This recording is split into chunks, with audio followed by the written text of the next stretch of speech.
I woke up early that Sunday morning, hoping to get a head start on brunch before the rest of the family filled the house with chatter and noise.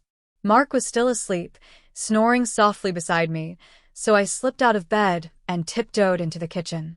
I've always loved mornings, those quiet few minutes where it feels like the world is mine alone. I took a moment to look at the family photos on the hallway wall. Sophie's first steps, Mark holding her up on his shoulders at the beach, all of us laughing together last Christmas in our matching ugly sweaters. I had big plans for that day. I wanted everyone together again, my parents, my brother Jake, and Sophie. Lately, Sophie had been distant, buried in her phone and always off with friends. I thought maybe a family brunch would pull her back in for a while. As I started the pancake batter, I felt a light tap on my shoulder. It was Sophie, still half asleep, hair all tangled, and wearing my old college t-shirt. "Morning, Mom," she mumbled, resting her head against me. "Morning, sweetheart," I whispered, pressing a kiss to her forehead.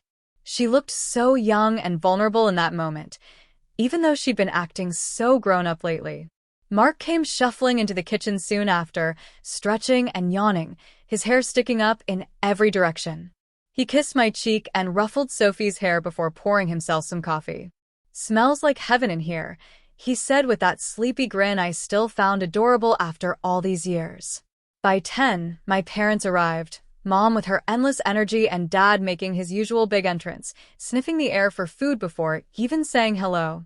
Then there was Jake, my brother, always the fun uncle, breezing in with a bottle of orange juice and shouting about mimosas before noon. For a moment, everything felt perfect.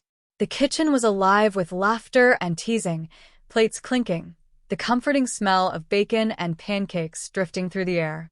I looked around at them all, my beautiful daughter, my husband, my parents, my goofy brother, and my heart felt so full I thought it might burst. But in families, perfection is always fragile. Jake started telling a funny story about a camping trip, using big gestures and silly sound effects that made Sophie giggle. She teased him back about always being single and probably talking to trees in the woods. Everyone laughed, except Mark. Mark, in that moment, decided to join in and said, "At least Jake isn't bringing home half the boys in town like someone else I know." The room went silent. Sophie's face turned red instantly. "Excuse me?" she snapped, her voice sharp enough to slice through the entire table. Mark froze. "Soph, come on." I was joking. But Sophie wasn't listening. She stood so fast her chair screeched, and she turned to me with tears brimming in her eyes. "You're just going to let him talk about me like that?" she shouted. My mouth fell open, but I couldn't get the words out in time. Sophie ran upstairs, slamming her door so hard I felt it in my chest. My mother reached across the table and squeezed my hand. "Emma, honey, let me talk to her." "No," I said quickly. "I should go."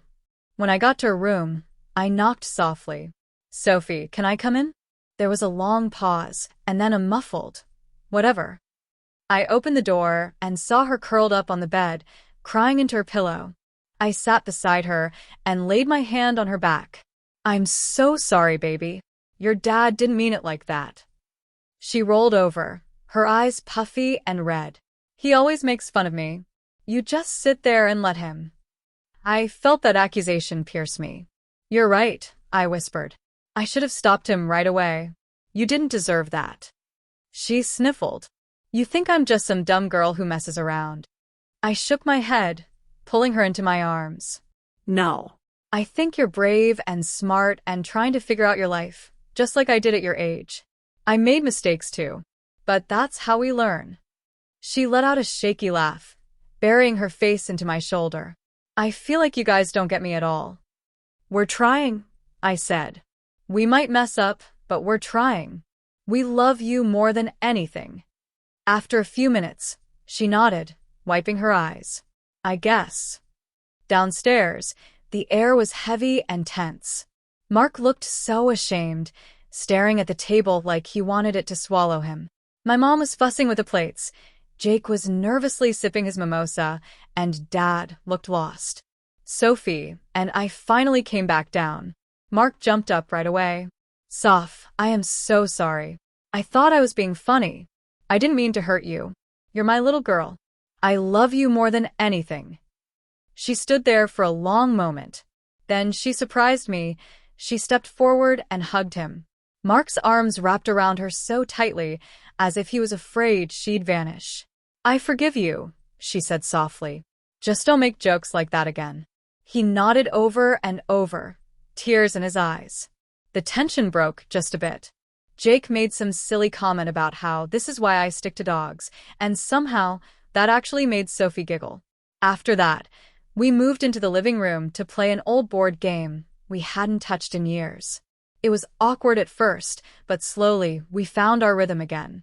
Sophie teased her grandpa for cheating, Jake kept accusing everyone of making up rules, and Mom kept losing track of whose turn it was. By evening, when everyone finally left, the house felt both quiet and warm. Mark and I sat on the couch in the glow of the muted TV. He pulled me close and sighed against my hair. "I really messed up today," he said. "You did," I agreed, resting my head on his chest. "But you apologized, and she forgave you. That's what matters." He nodded, his fingers tightening around mine. "I'll do better. I promise." I looked up at him. "We both will. She's growing up. We need to grow with her." Later, as we climbed into bed, Mark reached over and grabbed my hand. "Tomorrow will be better," he whispered. "It already is," I said, feeling the weight of the day slowly dissolve. Upstairs, I knew Sophie was in her room, probably texting her friends, telling them about the drama. But I also knew that despite everything, she felt seen, heard, and loved tonight. That brunch wasn't the perfect picture I'd imagined. It turned awkward, messy, and painfully real. But maybe that's what family is, not posed smiles and fluffy pancakes, but raw moments, apologies, hugs after fights, and the kind of love that holds you tight even when you push it away. As I drifted off to sleep, I thought about the morning, how excited I'd been to have everyone together, and how quickly it all crumbled. But somehow, it felt like we were closer now than before. That day didn't go the way I planned. It went the way it needed to. And that, I realized, was the real surprise. We didn't end up with a perfect brunch, but we ended up with something better, each other. And I wouldn't trade that for anything.